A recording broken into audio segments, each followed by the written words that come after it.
The world's richest investor is outright stating that we should go out and buy index funds, then this is probably something that we should be listening to. Cash is losing its value every single day. The inflation rate in America as of 2025 is about 2.5% and was 3.3% in 2024, 4.1% in 2023, and a whopping 8% in 2022 and 4.7% in 2021 according to Investopedia. And the United Kingdom experienced similar inflation levels at those years too. Now, for those of you who don't know what inflation is, it's the general increase in the price of goods and services over a period of time, usually a year. So if something is worth $1 today and $1.50 the next year, that product has been hit by inflation. Now, there are certain goods and services used to calculate the inflation value in your country, but if you are shopping at the best grocery stores, at the best clothing stores, chances are the inflation on those goods are a much higher percentage than what's actually reported in the news. The point I'm trying to make is that the money sitting in your bank account making less than inflation value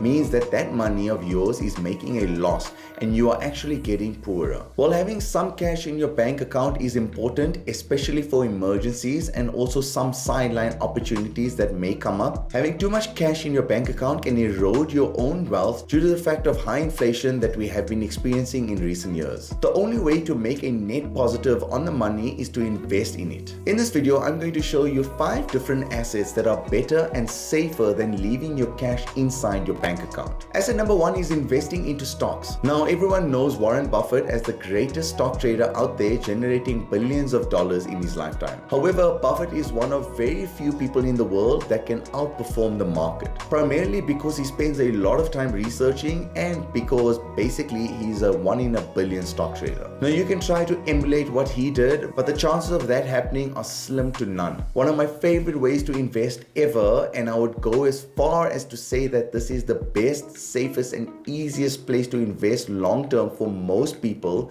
is investing into the S&P 500 index fund. The S&P 500 index fund on average since inception has been making a 10% return per annum and has been returning 12.5% in the past 10 years. And that's not taking compounding into account. If you don't know what the S&P 500 index fund is, it's basically a fund that invests small chunks of your money into the top 500 companies within the United States, thus tracking the entire index. And this automatically provides diversification. Now, of course, this does still come with risk, especially in the case of when market crashes or pandemics like we just recently had.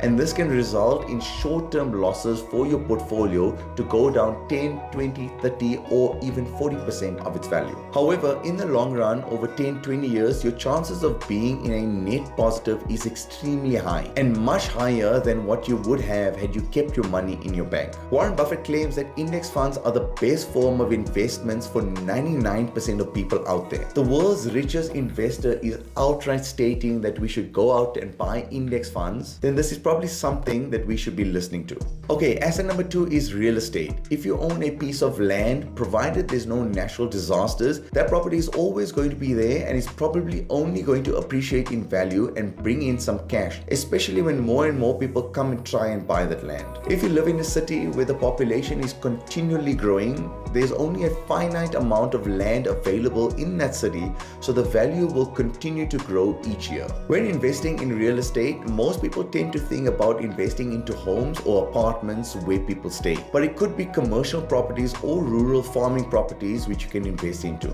Have a look at this image where it compares the housing prices index to the consumer price index, where the consumer price index is inflation. You'll notice that only from 2011 to 2013 were they at a similar price. Every other year, especially in the past 2 or 3 years, the prices of houses were increasing at a much more rapid pace compared to the CPI or inflation. This means that the money you put into real estate will grow at a much rapid pace than leaving your money in your bank account. Basically, this graph is showing us that real estate is growing out of control in comparison to inflation. I think most people often forget that real estate can become an income generating asset. So if you own a rental property, you can charge rent on it, and rent also increases with inflation and can offset any negative effects that inflation may have. Another important concept to think about when owning real estate is that if you have $50,000 in your bank account and you purchase a property for $250,000, you can use the $50,000 as a down payment. Now, if the property goes up by just 5% by the end of the year, that will mean you increase the value of your property by $12,500. Effectively, with the help of leverage, this means you have an unrealized gain of $12,500 on your $50,000 down payment, which equates to a 25% return, far greater than what you would have received had you kept your money in the bank. Of course, this is the best case scenario. I'm just trying to illustrate how it's possible for your cash to work more for you instead of it sitting in a bank account, especially with an asset like real estate. With all the assets that I'm speaking about, please note that all investments come with some sort of risk. In real estate, if you don't have insurance and a natural disaster had to strike, then there's a good chance that you lose all your money. So please keep this in mind every time you make any sort of investment. However, if you kept your money in a bank account, the risk you face is losing your money to inflation. If you have enjoyed this content so far, then I would really appreciate if you could hit a like on it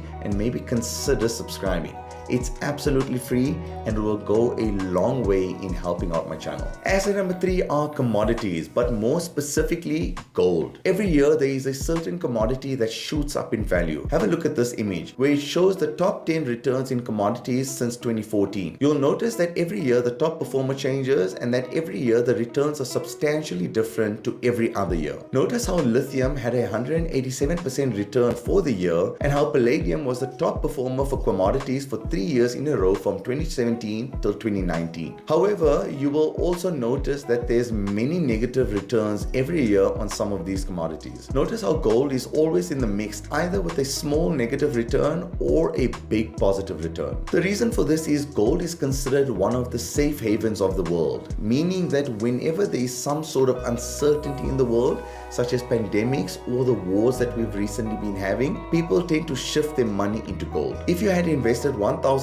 into gold 10 years ago, you would have made a net return of just under 9% per annum, not taking compounding into account. A far better return on your money than keeping your cash in your bank account. One thing to keep in mind when it comes to investing into gold is that when times are not tough and there's no pandemic and no wars, chances are gold will be stagnant in growth. So during those times, it could be very similar to keeping your money in your bank account. There's many ways to invest into gold. One such way is to buy gold coins. These are readily available from the United States Mint. However, do keep in mind what they are charging you based on what the actual value of gold is at the time. The fourth asset, which is better than cash, is investing into and maxing out your 401k account. If you're getting extra money into your bank account every month that's just sitting there, I would suggest maxing out your 401k account if you haven't already done so. Now, even though this investment is a retirement fund, it still generates an average return greater than what you would get from keeping your money in your bank account. The average return you get from a 401k investment account can range anywhere from 5 to 8%,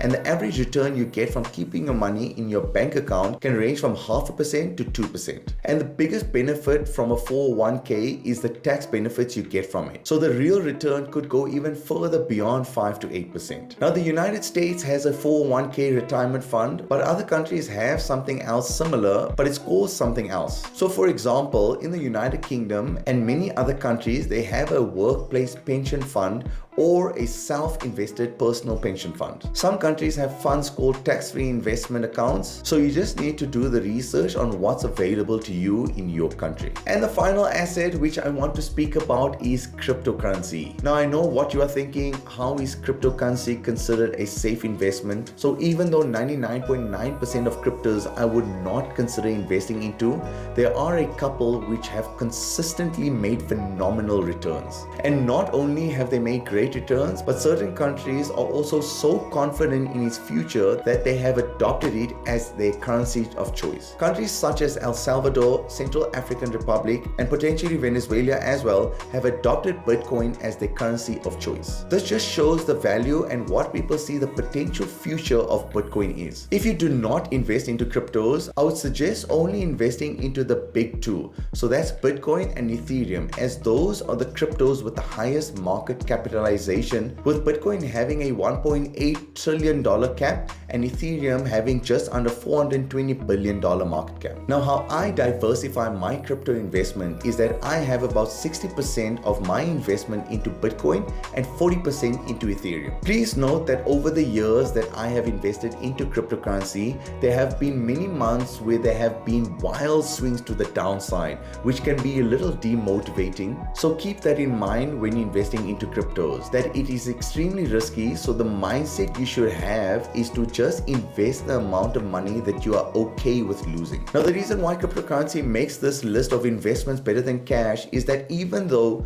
there are wild swings investing into it, over the long run, I do believe it's a great place to put your money in for growth. Those are 5 assets which are better than keeping your money in your bank account. Please share your thoughts in the comment section below on what else you think should be making this list.